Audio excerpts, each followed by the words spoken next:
Hey everyone, thanks for joining us again. Thanks for stopping by. If you're scrolling or if you've actually looked us up, welcome to day 3 of me raising awareness for NET cancer, neuroendocrine tumors, neuroendocrine cancer. Today I have a special guest. So we won't be talking about me, but I have a special guest. His name is Bill Thach. And you're in Houston, right? Is that I correct? am in Houston, yeah. He is an incredible individual. He reached out to me on Instagram as a fellow NET cancer survivor. He's an ultra marathon runner. Is it ultra marathon or marathon runner? I've just done one so far, but this is going to be my Who second one cares? Claim it. That's what you for do. for Net Cancer He's a Day. So badass runner. He is a father, and he's just an incredible human being who has been fighting for his life. And yeah, his place in the world with this horrible disease. And he's actually been someone who has inspired me. Again, so many incredible people who are going through this has inspired me to speak more about my journey and actually to come on and do something. So welcome, Bill. Thanks for taking your time, taking time out to speak with us or speak with me and share your journey. Yeah, I'm just basically going to turn it over to you. So I know there's a lot going on. You're preparing for another run, which Mhm. is to raise awareness for neuroendocrine cancer. And yeah, I just would love for you to share your story. I know that in the community, we talk about diagnosis and how that's such a big thing to be in being able to get on top of it. Mhm. It's life-saving, but it's such a tricky thing. And I guess because this is a rarer cancer, some of the technology or the ways that we're going about in the community are newer, and we're basically trying to catch up with what's going on. So can you share with us your journey in terms of when you were diagnosed or when you felt the symptoms, when you felt like you were in hot water, and how yeah, and just bring us to where you're at now. So back in November, back in 2018, I had recently gotten laid off from my company from a company reorganization. So Mm-hmm. I was having some symptoms of blood in my stool for a couple months. So I was like, when I got laid off, I was like, man, I gotta get another job, and then I could take care of this situation. So after about a Was month. sorry, can I just ask, because it's also healthcare is a big thing. At that point, you were like, need to make sure I have health coverage so I can continue to look into this thing, or Uh, Combination of both. kind of, I was a new okay. father. I was like laid off. I was like, I needed healthcare insurance and everything. Yeah, of I could have course. gotten it from my wife's side, but it was one of those things where I was like, I wanted to see what else was out there. So, Yeah. but I found a job fairly quickly, and it had really good medical insurance, Oh, and it great. started day one. So, got picked up in about a month's time. Got healthcare insurance, and then basically just went to go see my GP. So the GP basically said that, oh, this is hemorrhoids. You're fairly young, so Do they I just say I stuff kind of because they think they kind have of all that knowledge? Like, sorry, I just get so angry when I hear this. Oh, it's hemorrhoids. Please continue. Sorry. yeah, I was like, I didn't accept that answer just because, like, dude, it's been happening for a while, and this is not hemorrhoids. So I was telling him, I was like, we got to do a CT scan or some additional labs or something because it's not that. So he basically put it in order for a CT scan and some blood work.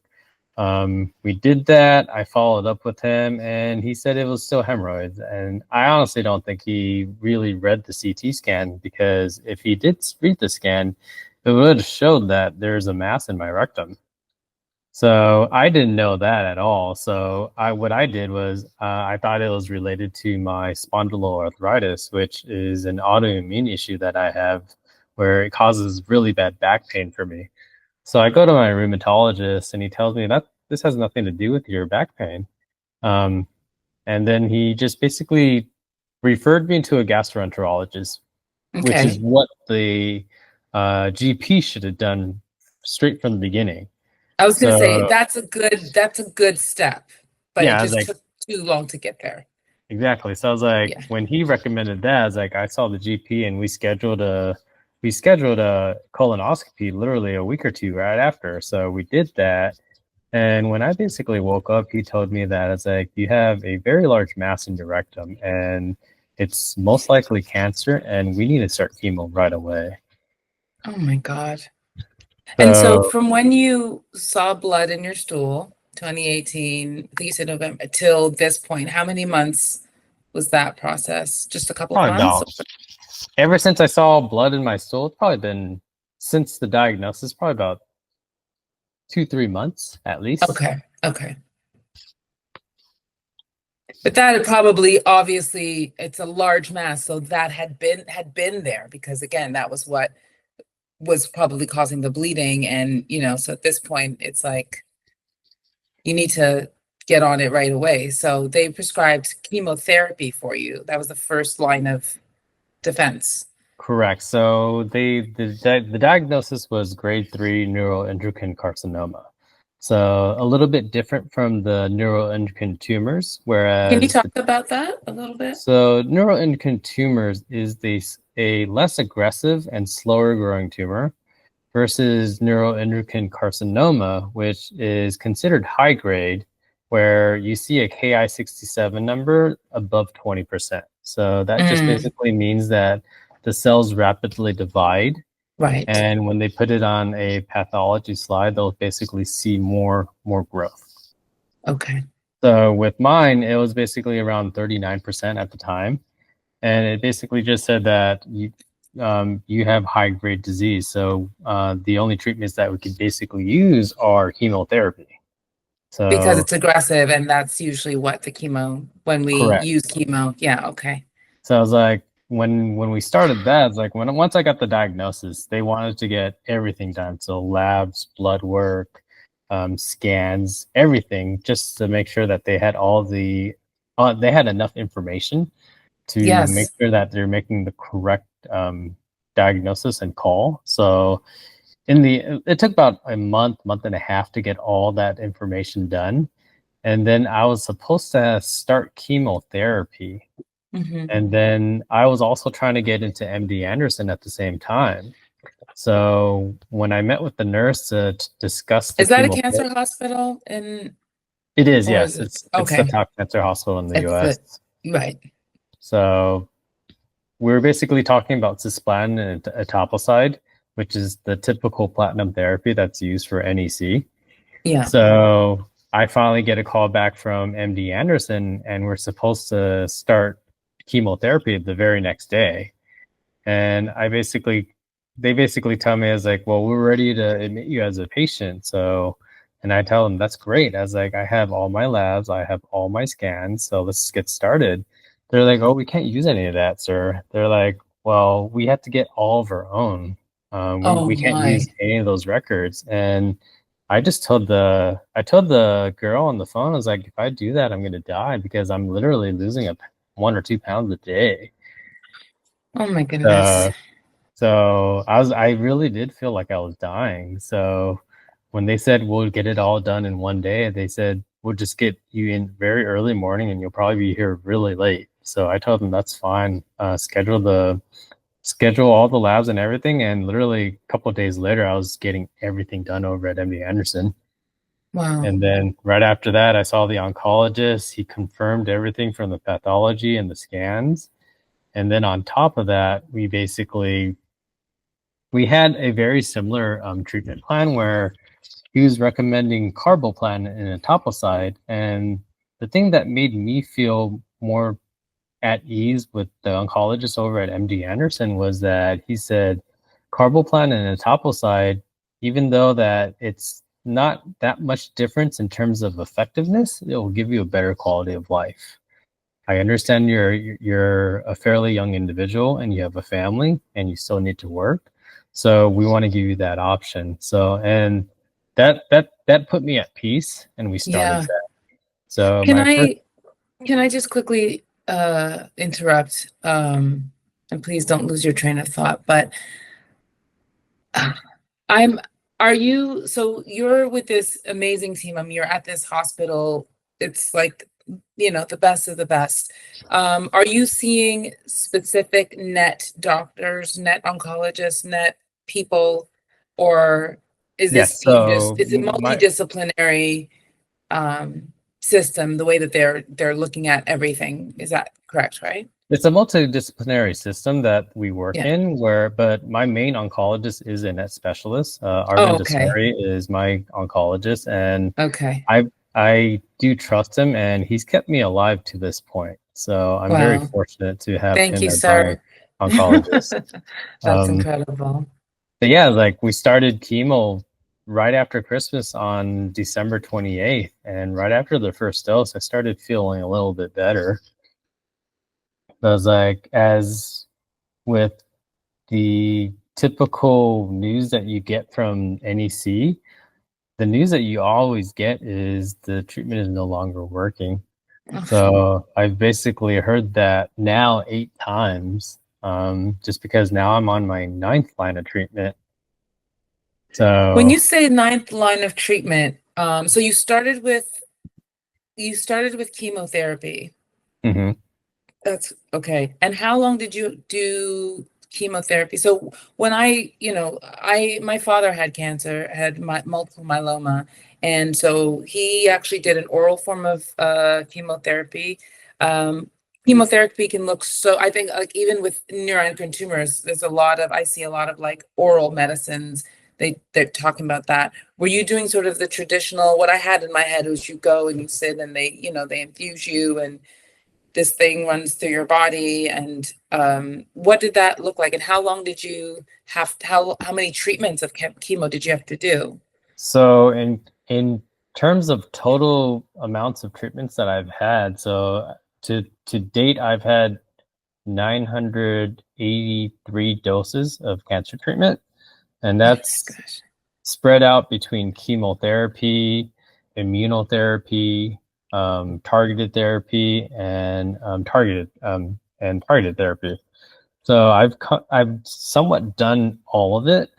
I initially started with 6 rounds of carboplatin and etoposide, and then right after that, I did oral chemo plus 25 rounds of radiation. So I was doing the oral chemo every day plus the radiation.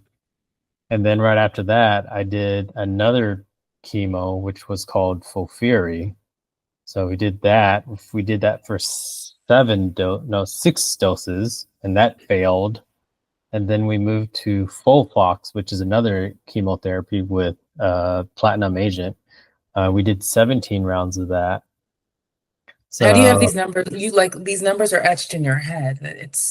it's one of those things where one of the things I do recommend to a lot of patients out there is know the treatments that you've been on, because it's information that you can give your provider, especially if you're going to get a second, third, or fourth opinion. Sometimes it's good to have that on Absolutely. top of mind, knowing all the Exactly. drugs that you've had, knowing all the types of treatment and everything. Sometimes the doctor doesn't have, sometimes they'll rush to basically looking at your file, and my file is, I have over 7,000 Your pages file's of, thick. I can't yeah. So I was even. like, so I my if I because I had to recently get all the documentation for disability, and my records are over 7,000 pages. So for an oncologist to review all that, They're not gonna do it's that. it's kind of easy if you just tell them, They're hey, like, this give is me what the I've one done. sheet. Yeah, as a kid, this is basically what I've done. But I was And like, was each new treatment because the last one had failed, or had some of them been successful in reducing the size of the tumor, or what was, I mean, obviously you were losing weight, you were dying. And so were they effective for you to now be on your ninth? I mean, I guess at some point you're here, but now you're on to a your ninth, certain extent. So the right? first one, so the maximum amounts of dosages that I could have for carboplatin and etoposide is 6 rounds.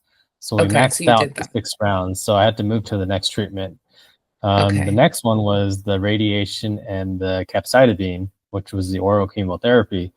I progressed on that, so we had to move to the next one. So for Fury, we did 6 on that, and I progressed on that. And then I did the And so full flop. progressed, when you say progressed, in which, like the cancer progressed, as in, because it wasn't Correct. working? So the cancer did Oh, progress. So that's one of the major reasons why they'll say the treatment's no longer working. The cancer is still growing, even okay. after we're We've not. basically giving all this. So with the full Fox, I did 17 rounds, and that actually kept me stable. So it kept me stable to a point where it gave my team the option to give me that. They said, well, we could offer you surgery. Right, Um, because we're trying to reduce the tumor load, trying to get you into a place. And also, all of these surgeries or these treatments are probably just destroying your body. oh yeah, So are there's you so much even strong collateral. enough to be able to withstand going on a table, on somebody's table? Like, Well, that was kind of the benefit that I had was I had age on my side. I was fairly healthy in terms of activity level. I ate very healthy, you're and still in your 30s. I'm still in my 30s. I'm 39 Okay. now, but they Okay. Oops. basically told me it's like Oops to the you'll border. as like they'll say they basically said you'll survive this surgery, even though it's a big surgery, you'll survive it. Yeah. But they did tell me that you have 99 to 100% chance of this cancer coming back.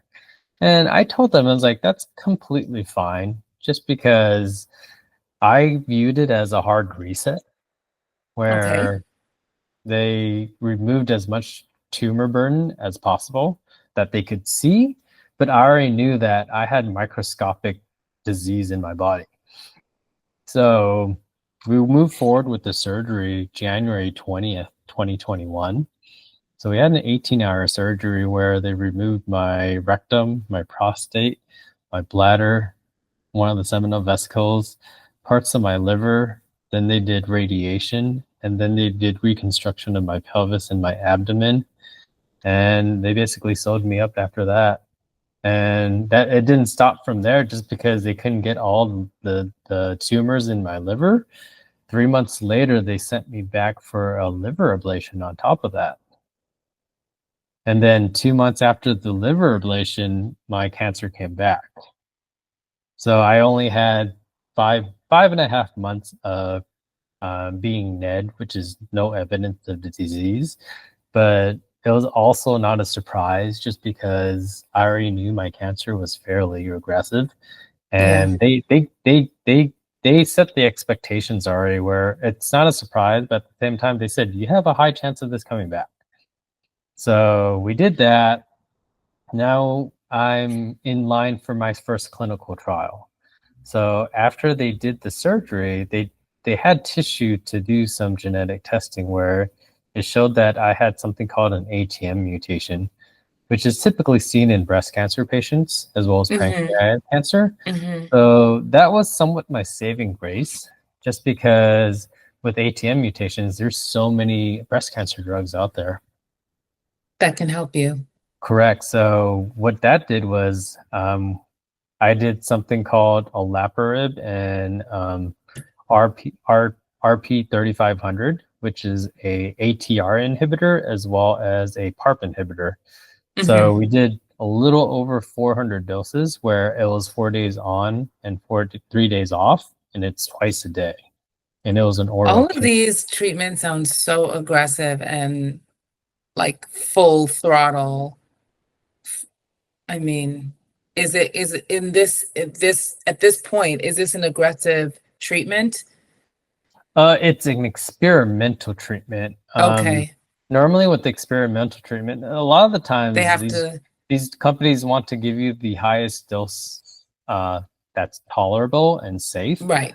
that Okay. won't kill you, but they just don't know if that's the correct dose. That's why these are called clinical trials, because they're testing to You're see basically like a lab if rat. it's going to work. Pretty much, but at the same time, you could view it as a lab rat, but at the same time, it gives you another option I'm where taking the piss.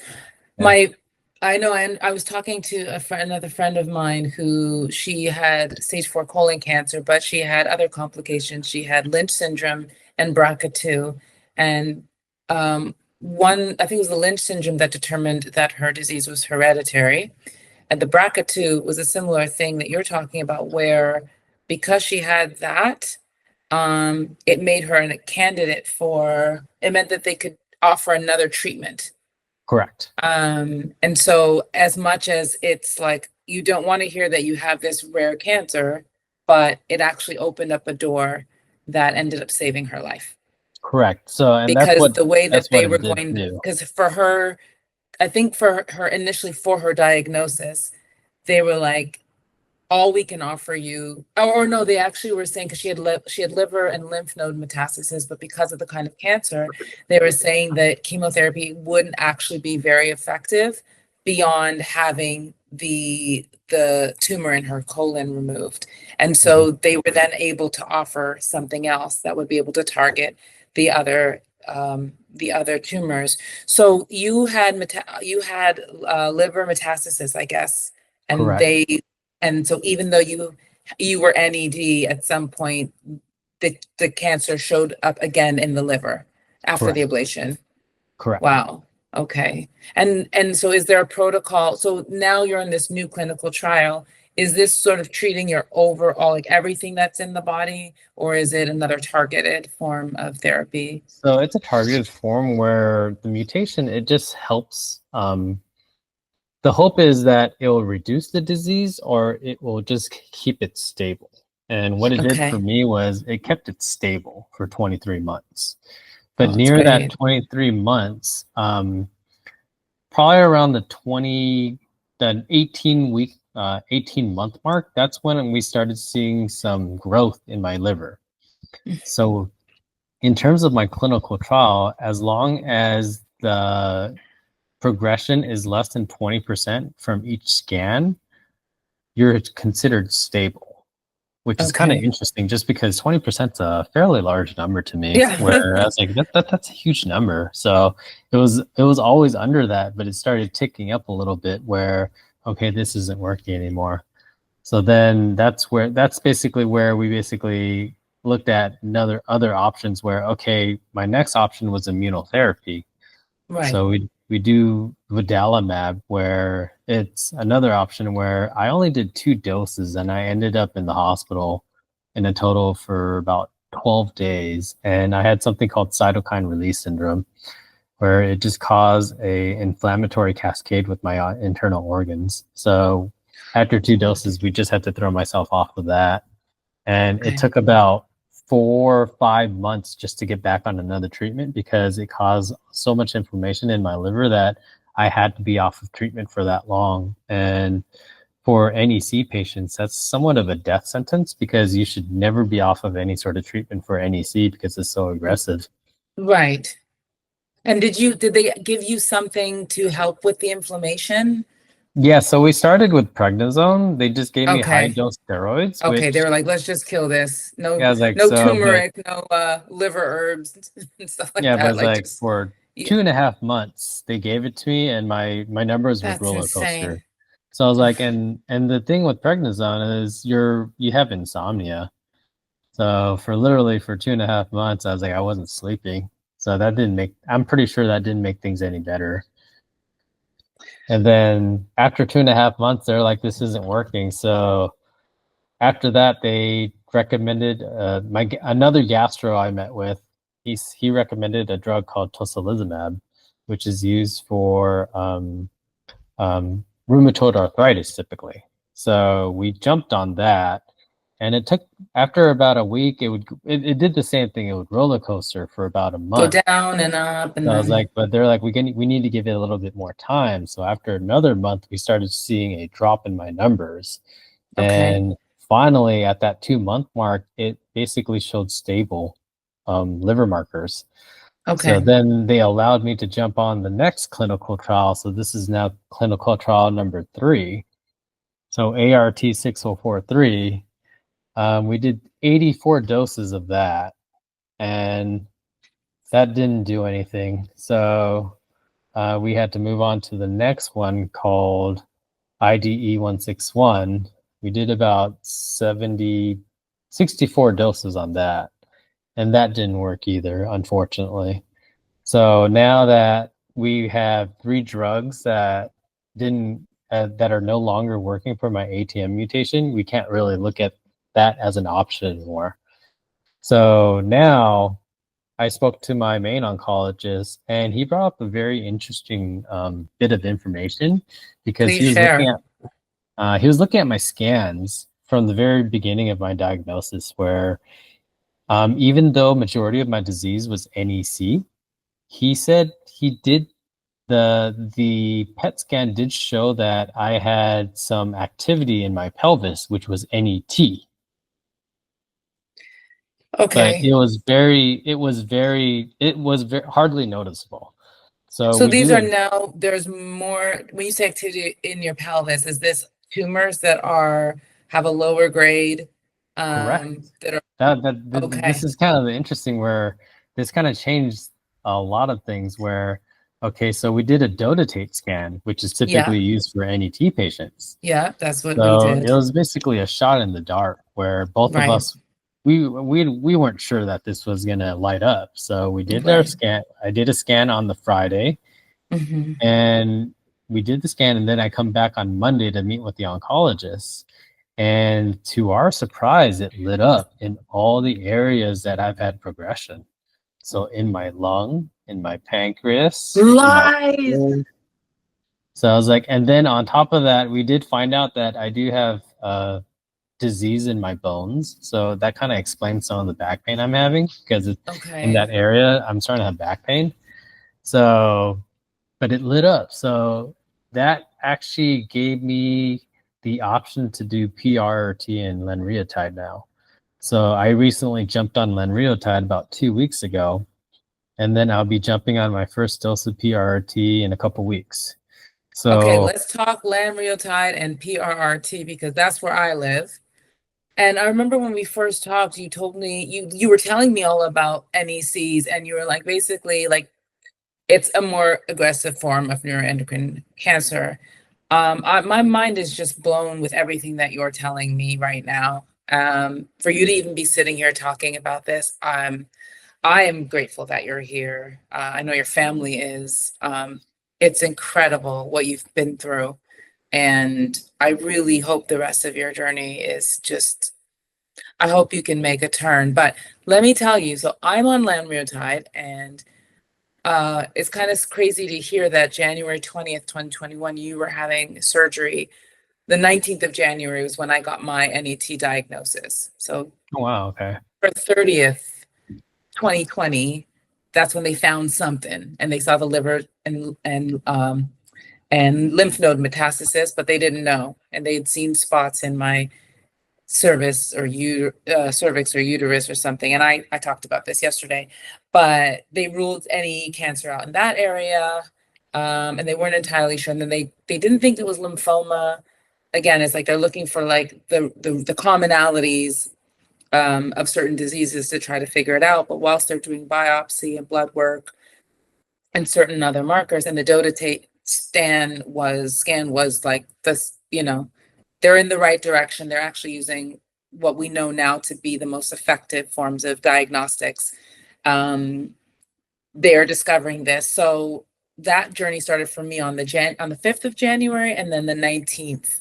Um, I got the official diagnosis of neuroendocrine tumors. And so the first thing that they did say was it was incurable, for me because I had the extensive metastasis, Mhm. but there were many ways to treat it. And so, unlike you, I mean, I think I didn't even know that there were that many different ways to treat any disease. And to hear what you've been through is remarkable. My first line of defense was the Lanreotide, with the lanreotide, which, because I was with my internist and they're like, okay, we're going to make an appointment with your NET oncologist. But that was like in 2 months. And I was like, I don't have 2 months to wait. Like, what? But mind you, he had been on vacation, and then he obviously had other patients to see. So I got in as soon as I could. But they said, in the meantime, we were like, you're going to go pick up this script today or tomorrow. I'm putting it in today, and you can go get this lanreotide. And it changed everything for me. Now, of course, I had a KI 67 that was less than, I think, maybe 3% or something. So Okay. I do have a slow growing cancer, tumors. Um, I have not been near anything, through anything that you've been through. But I am grateful that, and I'm hoping and really praying that the lanreotide makes a difference. I know for me, it has shown stability. It's kept me stable. Um, and it's also helped me with my symptoms because I have what we call carcinoid syndrome, which is just, I'm very symptomatic, very Mhm. symptomatic, which was also helpful in me getting diagnosed. But yes, I'm on lanreotide. I take it every now 3 weeks, not instead of 4. So do you know what they prescribe for you? Are you As doing of it right every now, it's every 4 months, and then PRT four every other month. months? What's the Every month. dose? So Once the a month, every once a month, and every 4 weeks. Okay. PRT is every other month. I Right. haven't And done is the it PRT 120 yet. milligrams of the lanreotide? That Do I'm you not too know? sure. I don't remember the dosages. Okay. Okay, that's sort of But the general one that everyone's on. I get it. Again, I guess it's kind of like a slow release, and that's why you yes, need to be at inject it the, slowly. yeah, and then after 4 weeks, I kind of feel like it runs out, and then you have to re-up kind of thing. Mhm. And I think after a couple of months, it should be like you should have like a stable, because you're trying to get it in your system now, and so you kind of have it like it's like your tanks kind of stays full, or it doesn't go to empty, but like it stays, the levels should stay kind of level in your system, which help with for me again symptoms. And I don't know if you have, I mean, you're dealing with a whole bunch of other stuff, but I don't know if you're having any of the carcinoid syndrome, not even carcinoid syndromes, but any of I the am not, symptoms that which others. I'm actually kind of glad because If you're like, I'm there running, I'm like, there I can't run. I can't even walk there's sometimes. like because I look at the side effects from nets and I was like, that's a rough life to live because carcinoid syndrome is not fun from what I No, read. it's And not. I've never experienced it, but then I have the Yeah. opposite But you where have other stuff. this is just going to So kill me. So yeah, you got other stuff. And I'm glad that that is not going to be part of it. I did go through PRRT. Have you spoken to, I guess it's the neuro, nuclear medicine, that's it. not yet. Um, okay. So But they're that's ready for a, me. So I know that my oncologist had to talk with them just because he's an NEC patient. We don't give PRT to NEC patients. And then he's like, ah, well, so the interesting thing is patients that have both NEC and NET, they mm-hmm. exist, but it's probably like 10% of the population of neuroendocrine cancers. So we're an even smaller segment. So So you're like the rarest of the rare. I wouldn't say that just because there are other neuroendocrine cancers that are fairly rare, like Merkel cell and I did, yes. paraganglioma, and there's a couple other subtypes where I don't know enough about those just because it's never There's so really been much, on my radar. But yeah, there's a and couple other neuroendocrine cancers that are even more rare. wow, that's that's a lot. That's a lot. I know that there's a lot of success. I think I had hoped for more when I did PRRT, but I was lucky because what I found out was, some people aren't candidates. Not everyone needs to go through it as well. But So my experience, it's all dependent on having receptors, somatostatin exactly, receptors. exactly, So I was like, exactly. I was actually So just lucky to have them. yeah. And again, this is again like a rainbow in like the midst of a hurricane, a storm. It's like it's a horrible thing, but then you do get these little gifts, I guess, that kind of open up another, or like a video game where like, it opens and unlocks another door for you to kind of get further along. My process with PRRT was really easy. I mean, again, everyone's different. I want to encourage you because I had I mean, it's not the easiest but it's like you go in, you check in, it's like a day, they hook you up, they bring the medicine, they put it into your system. Um, I think I was just there overnight. And then, obviously they flood you with radiation. So you're radioactive for however many hours. And then the levels go down, and they basically have to like check if you're well, like if the levels have gone down enough so they can let you go home. Oh, Um, so they do check that. Okay, I wasn't too sure about that. I wasn't really under the the first time I had someone come in the hospital room, and they literally had a stick, and they're standing like at the back of the room, and they were measuring like to see if where they stood, if you were radioactive enough, and I guess the level was enough that it wasn't too bad. I don't know process. if they would have kept me like for another night or like several hours, but by the next day they were like, okay, the levels of radiation had reduced enough that I could go home. And then I went home with this protocol, which was and I lived in at the time lived in a small 1 bedroom apartment, sort of open concept, so there's no doors or anything. And so my husband slept on the couch, I slept on the bed. We could use the bathroom. I just had to be careful to wipe after that. But we had to keep our distance. And so the issue with that was, and we were allowed like a certain amount of half an hour, I think, of closeness. Hmm. Uh, a day, or 1 hour a day, but in 2 half-an-hour spurts. Oh wow. And the issue was, it wasn't like you couldn't be around that person, but you couldn't be around too close for too long. Okay. So if you did, like, if you were having dinner at the dinner table, you had to like do that, and then you'd have to like move because you didn't want the radiation to build up in that space or with that person. And eventually, after like the next day, your levels of radiation are actually going down. So Now, you did do you get have back. to wash your pillows and everything after each dose? I had specific linen that I put on the bed, and after that, after like I changed it, I definitely did like a thorough, deep clean, disinfect, wash. But it's, again, your radiation is going down. The most important thing is that you're the only person sleeping in that space. But I Okay. was just like, I mean, I don't even know. Like, I was just like, I'm just gonna clean everything.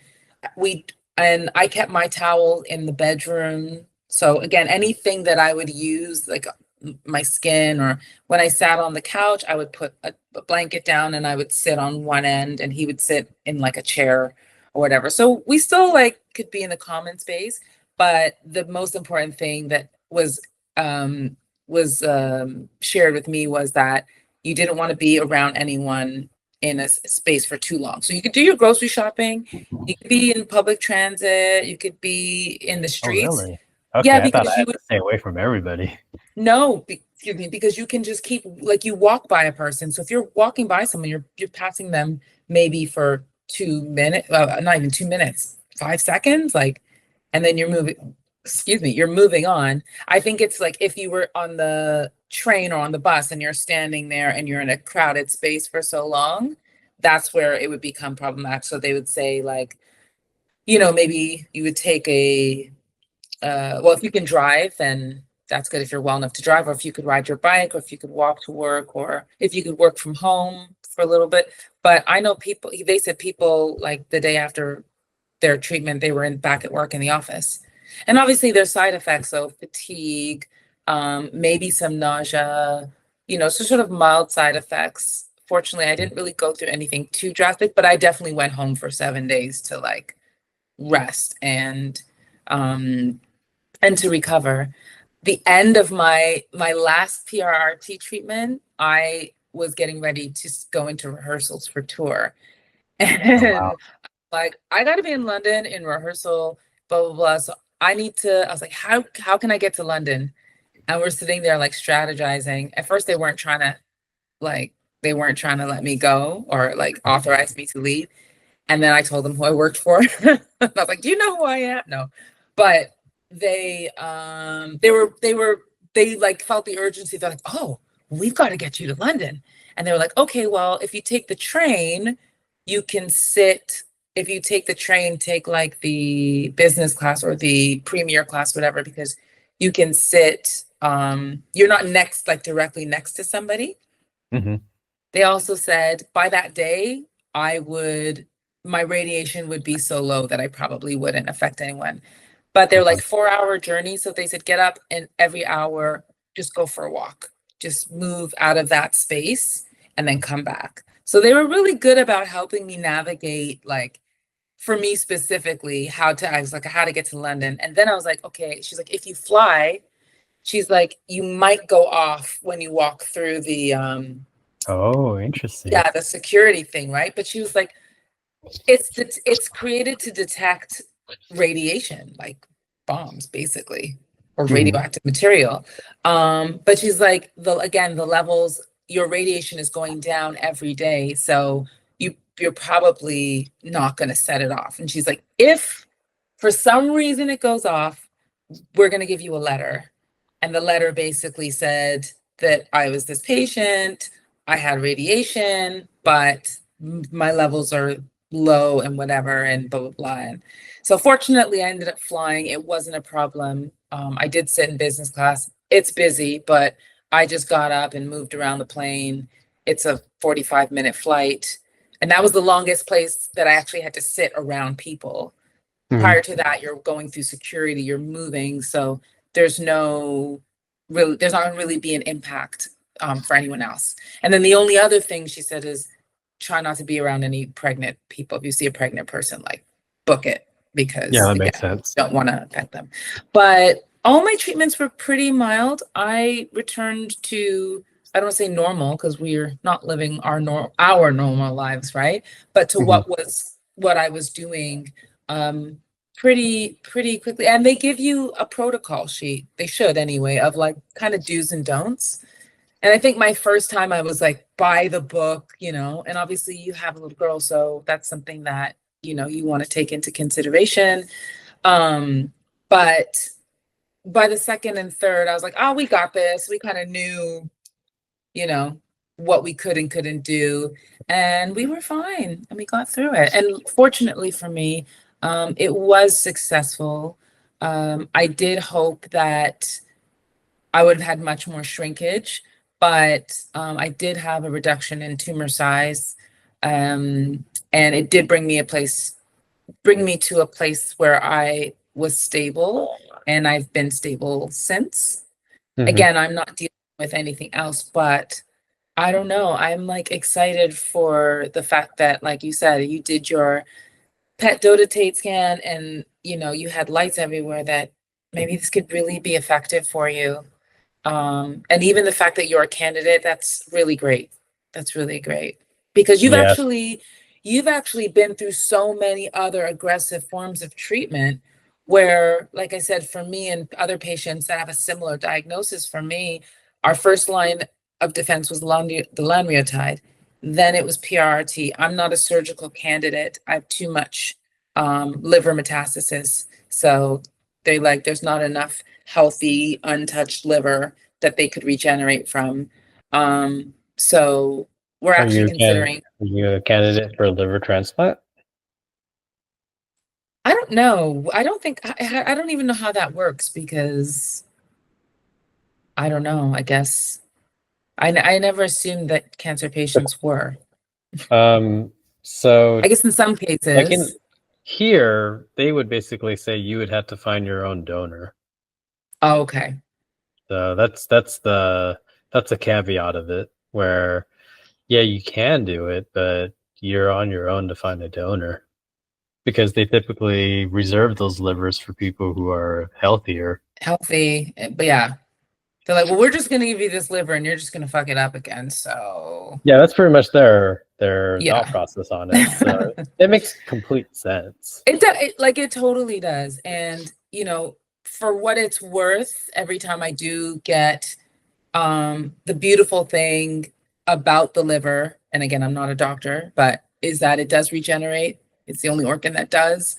And it actually expands to make room to function. So I actually have, my liver is quite, a little bit swollen, let's just say, a little bit inflamed or whatever. But enlarged, that's the word. It's enlarged because of the tumors, but it's actually trying to make room to function. And so my liver function, while I still have to it's not 100%, but it's actually functioning pretty well, considering it's covered in spots and tumors. So yeah, I don't think that's, maybe they have like a long plan that says, okay, one day if and all these things align, this is going to be the treatment. I think right now the PRT, which is targeted, and I know there's other targeted therapies, and I'm keeping my eye out for other things. You talked about having a liver ablation. What is that exactly? So it's basically when they go in and they use heat to kill the liver tumors. There's Right. cryoablation, there's liver ablations, and then there's something called Y90, where they I place heard, yeah. radioactive beads in the lobes of your liver. And it'll just Hmm. basically kill off the cancer. There's a good amount of options in terms of liver treatment. It just depends if you're a candidate.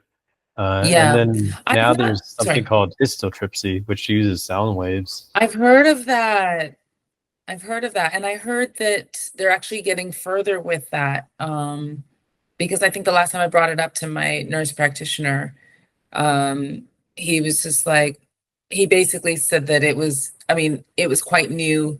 They weren't really at the stage of, um, at least in Europe, I don't know about the US, but I know that the two systems do share a lot of information. And sometimes the US is really good at sort of leading the way with this, and then Europe follows and vice versa. Not that these are the only two places, um, but it, at the time when I brought it up, it was kind of like, yeah, that's on the table, but it's not a real thing at the moment. Mhm. So hoping to see something there, because that's completely seems non-invasive and like the kind of thing that would be a treatment that more people, again, whatever things need to happen for you to be a candidate, but could benefit from without the horrible side effects and, affecting your quality of life. Mhm. Yeah. And so, to back to the point of lanreotide and the PRRT, those two treatments have actually allowed me to get back to work, to get back to tour, to just to do anything really. Um, and at the moment, we're for me, we're not really considering anything else because I'm stable. So I'm happy about that, and I'm now just looking at other holistic forms of treatment, herbs and acupuncture, and things to, yeah, just kind of going to the other side. There's no real indications of contradictions. So I can still stay on my lanreotide, and that's kind of what I'm dealing with at the moment. So I really, really, really hope that you will have some success with this new journey. And I definitely want to stay in touch as you're going through it. I'm here for you if you have any, like, just get someone who's actually gone through it. Oh, the only other thing that we might do again is we might repeat it. And so I think Mhm. I'm a candidate to go through it again. Mhm. Um, I'm supposed to go back on tour next year, so I don't really want to do that next year. But Mhm. again, see how the body behaves. If things stay stable, then and a lot of people that when I initially was diagnosed, I was told do PRRT later, like they kind of have to go in surgically to remove things. That's often the protocol for people, and then they visit PRRT down the road, and that they only usually have one round. That's usually the most effective. But again, everybody's different. Everyone's journey with this is different. So when do you start PRRT? I think November 27th will be my first dose. Okay, and every So 3 months or something like that, right? Or every four every two months? No, months. what? Every 2 months. Oh, 2 months. Okay, Yeah. for a So year? so as of right now, the guidelines allow 4 doses. There's a study Okay. right now to see if it is beneficial to add another 4. So that's in progress right Mm, now. So we don't okay. know yet. So that could unfold whilst you're Possibly. I was like, PRRTing. it's one of those things where Okay. if I could get stable on this, I'll be happy. But Yeah. we also have 2 other options if this doesn't work. Okay.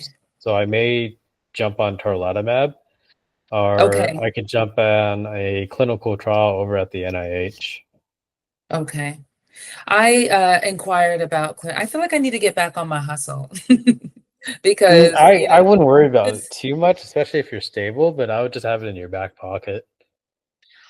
what I've Because clinical noticed, because trials, when I they first, allow clinical trials, there's a certain amount of time that you could enter a trial. So if you're yeah, watching a trial and then you're still stable, it kind of doesn't make sense. But you sometimes probably, yeah, it's one of those things where just know what's available, and if you have to yeah. go that route, just make sure your physician's aware, and they'll refer you to that trial. Thank you. No, that's great advice. I think that when I first was diagnosed, um, I was already I was living here, but I'm still very much, I mean, I wasn't a US citizen, but I lived in the US for half my life. So I've gone through the healthcare system. I believe based on what they say about NET and maybe also neuroendocrine carcinomas, is that people are living with it 5 to 7 years before they're diagnosed. Is that the same on your end? Not We're lucky to really. make it past 12 months. Okay. Wow. So that's Wow. why we have to get on a super aggressive treatment. And Yeah. then that's why we can't really risk Oh, right, the because it's not slow just the growing, it's as like aggressive and as it's like we can't risk getting off treatment.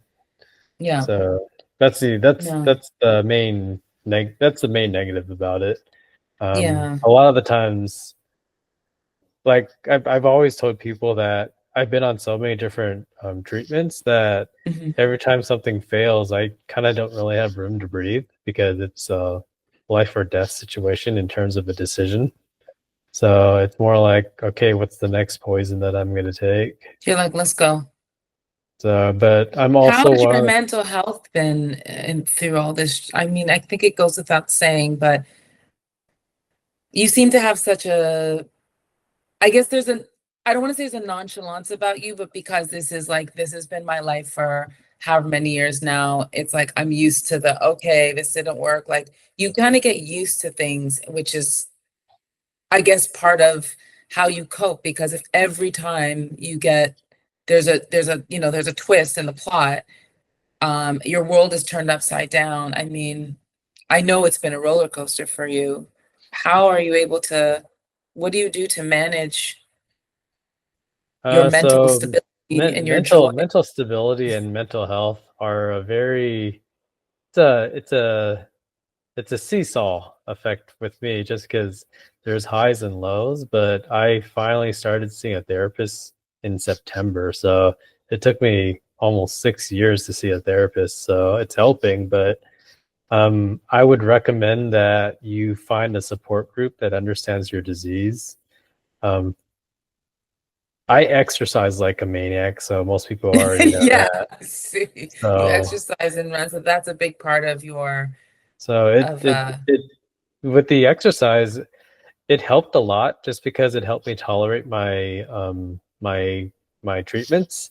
So the nausea in and that your fatigue would go body was down. strong, in that you It were made my body fit, stronger. or It okay, was yeah, being fit, and then it helped me with my surgery, and then it just helped me just distract myself. yeah. But it also just proved me it showed me that the mental will of a person is a lot stronger than you think, just because cancer could break you. Yes, yeah. I mean, hearing your story, I don't know if I was in your shoes. I mean, I feel like what I've been through is a lot, and it is, and I'm not taking away from my experience, but I'm like, wow, you know, I Well, can, well, I that's the know funny that it part can do because them. I think that people think that I've had a pretty rough life with my And then you're cancer, like, but yeah, then you hear from other people in support groups where when you hear their story, you're like, holy crap. I was like, I thought I had it bad. So wow, everybody has a different story to tell. yeah, So for that's why sure. I'm grateful to be in the position that I'm in where I could get up, walk, eat, feed myself, clothe myself, and drive to my appointments. But I typically get a lot of raised eyebrows from my team just because they're like, you're doing what? I've had those looks. I was I've had like, those looks. it's They're one of those like, things you where I was need to like, sit down somewhere. yeah, I was like, well, my therapist said, I Are was they like, worried? you're normalizing your trauma. I was like, dude, what other choice do I have? I was like, it's either I could spiral out of control or basically continue to do what I do. Well, I hear that, and I fully agree with what you're saying, because what I'm learning to try to do is to give myself grace and be like, acknowledge what you're going through. If you Mhm. need to cry, if you need to have your tears, if you need to have your moment to vent, like, have that. I'm not programmed to stay in that place Yeah. because life is happening and I actually want to participate in life. And that I actually don't want to sit and be sad. So I want to find something hopeful as soon as I can. I want to experience joy again as soon as I can. But I think there is something to be said about acknowledging what you're going through. But that looks different for everyone. So you might have your process where, like, no, I'm doing that, but then I'm back in the streets. I'm running because that's, you know, I can't sit in that space for too Well, long. I honestly think I have ADHD because I can't sit still. I was like, That part, because yeah. one of the first things that my therapist brought up is like your legs are constantly moving. I was like, oh, I have like restless leg syndrome. Oh, I was you like, didn't know, like, the whole beginning of this interview, you were just like, you're yeah, I like, was like, I'm constantly like that. So like, yeah, yeah. But again, it's working, it's helping you manage. Everybody's journey is different. What they need to do to mentally survive as well, yeah. and stay fit is really important. Are you working? Now, are you able to work So with I everything that's recently going on? retired. So I retired Okay. in May. So I'm on You're disability now. 39. How do you retire? Well, Like, so I had a private insurance plan which got approved, so I have that. mhm. And then I recently got approved by Social Security Disability. So Okay. um, I'm hoping to start getting those payments soon. But yeah, I'm just retired now. I it was a weird transition just because I was the type that constantly worked, Yeah. and I was like, it took me a while to acclimate, but that's where it took a couple weeks and then I got used to it. I mean, you're inspiring me on so many levels. I was having a conversation with a girlfriend of mine, and we're talking about health. And again, I hadn't spoken to her in a while, so we were catching up, and she'd been through a ton of stuff. And I've been thinking about this lately, and I've just been sort of really restructuring my life. I turned 48 in September, and I'm thinking about, for a woman, that's really big. I'm now in menopause. There's just a lot of things that are happening with my body. I think the past couple of years, I'm just sort of taking stock, and I'm like, what do I want? Of course, I want to be healed. I want to beat this thing. I want a cure. But even if I get a cure, like, am I going to go back to this life am I fighting to get back to this old life? What is it about that I want to continue to do? And I just was like, actually, I don't. I was like, I think I want to retire soon. I just put it out there, and I don't know what that means for me. I'm a performer and I love what I do, but there's still a part of me, I think, coming out of diagnosis, like, I gotta prove to myself, like, me getting better means I can do that again. I can get back on stage. I can dance like I used to dance, or close enough to. Um, and obviously, I'm working on other things. I want to do other things and just do background vocals, which has been a blessing. But yeah, I kind of was like, Well, you could I just advocate. picked a number. I was like, I think I'm gonna say again. You could advocate. So Well, look, I feel like the work is shifting. I feel like I'm different too. So I'm like, I don't actually want to go back. I want to create a new reality. But that reality includes me retiring at 55, maybe, like, max. We'll see. It might come sooner. It might be 50 and be like, I'm done. mhm.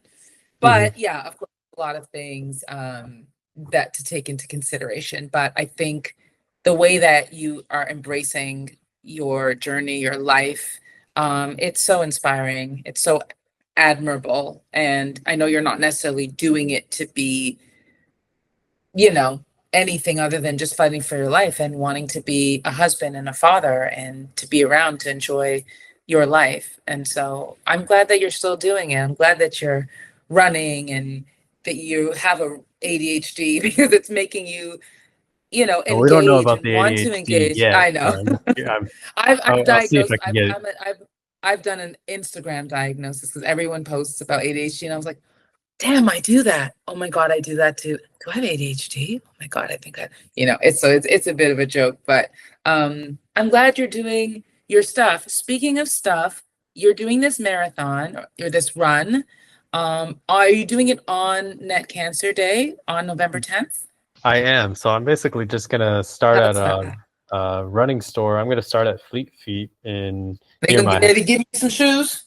near my home, and then I'm just gonna I created a route where it's about 32 miles, and then it's probably gonna take me all day. I'm not in a Yeah, rush, so I could take my yeah. time, but it's more Do you have like more of a stop challenge for points me. where you'll There's a stop and gas station rest every and couple miles, so I could easily okay. refill my fuel. But then some friends from the running club said they run and support me too. So that was kind of Oh, nice I to love hear. that. That's really cool.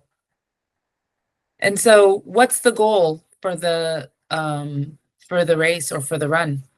Just run the 32 and a half miles and then just go home, sleep. I was like, I just wanted to do something big where this is a big event. And then on November 8th, that's going to be my 6 year mark. So I wanted to Wow, so basically we've just, it's a good reason to run an event like that. yeah, So, 6 and years. it just shows Wow. me, it also just allows me to say that I am still able to do this for another year, because I know eventually I'm not going to be able to do any of this once Yeah. my time comes. hmm And do you think about that? It's not I try not forefront. You're to. like, let me just live my life. I try Let not me get to. That's why if I did, it's one of those things where I would spiral out of control. Like I've yeah, already so we accepted don't the fact that this will kill me, but I'm not ready yet. a lot of people don't die from cancer. A lot of people die from other stuff around the disease. So Correct. And I let's don't have too just many comorbidities either. That's the good part. yeah, So that's why I right. try to keep healthy in terms of eating and exercise. I And was like, my that's list of the best thing drugs, you can do. I was like, my list of drugs that I have to take are very small. That's great. That's really great. That's really great. I most of the drugs that I take are for my heart. I take one cancer drug. And then Yeah. when I was doing which is the lanreotide, and then I do the short acting, which is the octreotide, which is kind of like a booster shot, like when I'm like feeling my symptoms, but I haven't Mhm. really been inundated with too many symptoms. So that's great. So that means you are healthy. You're in good shape. And I wish that you continue. I hope you're enjoying the process as well of like the running and looking after yourself. I think there's because I'm the type of person where I'm like, well, what else can I do? And my doctors are like, you're like one of the healthiest patients we have. You're already living the lifestyle that we would recommend to most people. Mhm. Just keep doing, and I love that they want to get you you talked about this with your doctors. They want to get they don't want to impair your quality of life. They know it's already going to be impaired, but that the goal is to not do that too much because again, you're young and you should have a lot of life ahead of you. And Mhm. so what is the quality of life going to be? And I know again for me talking about like bowel resections and all types of things, they're like, we don't need to go there yet because again, that's severely going to impact what you're trying to do. If you want to be on stage or you want to travel or you want to do this. And I think about that and I'm like, okay, when it talks because I do feel like the US, I feel like what I see, this not might not be true, but I feel like what I see, I feel like you guys are a bit more aggressive over there. And I'm saying aggressive loosely, but just in the way that I see a lot of people who have similar, not the same, but diagnosis, and